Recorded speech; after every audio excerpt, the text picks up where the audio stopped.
What's up? So we'll just get right into it today.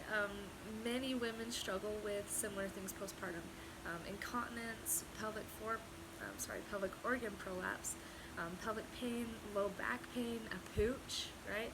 A lot of women think these are just things they have to deal with because they have kids, and it's not true. Um, Simply put, a lot of these challenges are muscular, and they might be really common. You might hear about them a lot, right? But they're not normal, and they can be prevented or even minimized if women are just educated properly during pregnancy. So that's kind of where I come in. Today, we'll talk about preventing pelvic floor dysfunction with proper alignment. Um, Kind of a simple thing, right? Maintaining posture and proper posture and alignment are very important for preventing pelvic floor dysfunction. If you think about it, it makes sense that your alignment shifts when you're pregnant, right? Your body is growing very rapidly and in different places than usual. Just as the growth of your baby takes time and occurs subtly, the shifts in your alignment happen subtly. So they might not even be something that you would notice, right? Um, but they will usually show up as aches and pains that are often thought of as just normal parts of pregnancy. Um, but now that you know those aches and pains are most likely an issue with your alignment, there's something you can do about it, right?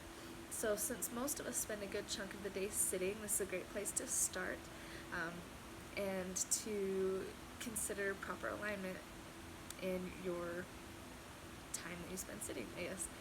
So when you're sitting, sit on your sits bones. I'm sure you've heard that before. That's kind of like more of an upright posture when you're sitting, and not on your sacrum where your tailbone is tucked under. As most of us sit that way because it tends to be a little bit more comfortable. A lot of the chairs and things that we have are designed more for sitting that way, but it's just not as healthy for your pelvic floor. So if you make sure that your bum isn't tucked under, you're keeping the proper length and tone of your pelvic floor. In addition, this will give space for your baby in the pelvis, which is going to be really, really important later on in your pregnancy.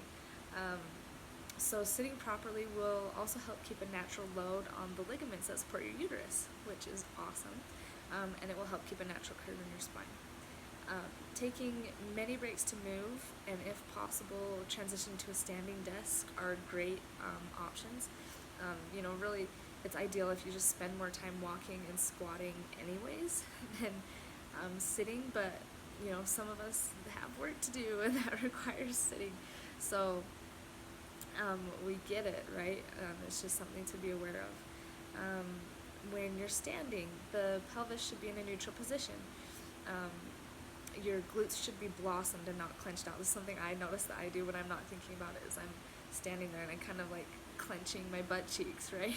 So again, we're wanting to keep the proper length and tone of the pelvic floor, give space for the baby, make delivery go as smooth as possible, and so we want that blossoming in our glutes when we're standing is the visual there.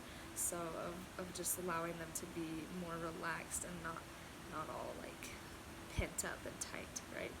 So pelvis in a neutral position with the glutes blossomed.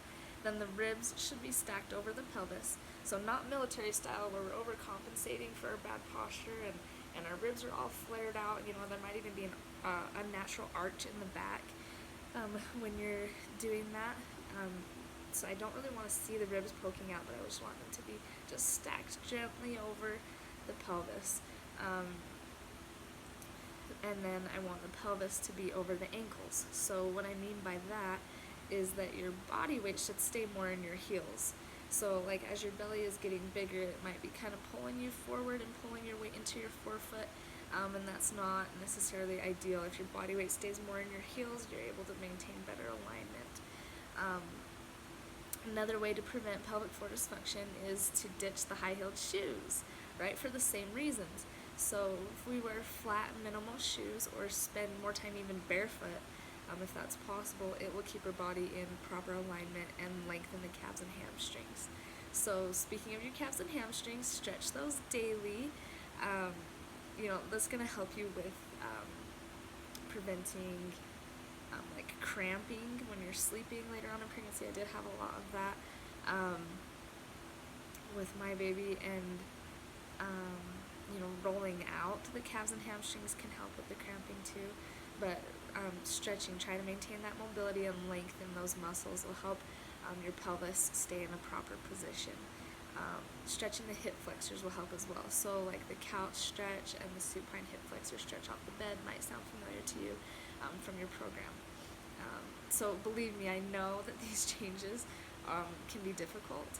And I just told you I clench my butt cheeks when I'm standing without even realizing it, right? So like the idea of blossoming my butt cheeks is a little bit different, but not to mention having a growing belly messing with your center of gravity. Maintaining your body awareness and lengthening your muscles will go a long ways for helping you have a comfortable pregnancy. And I'm not saying to get like neurotic about it, right? I don't want you to get like obsessive or anything, but just aware. Try not to spend the majority of your time slouching at your desk, right? Check in with your alignment several times a day. Try meal times, bathroom breaks, during your wake up and bedtime routine, whatever works for you. You'll start to notice that over time it does take less of a conscious effort, and just as you practice more, then it becomes more natural to want to be in that proper alignment. So here's to a more comfy pregnancy and a healthier pelvic floor. And as always, get the most out of your coaching. So if any of these aches and pains sound familiar, I'd be happy to help you discover what adjustments, movements, and release work will be best for you.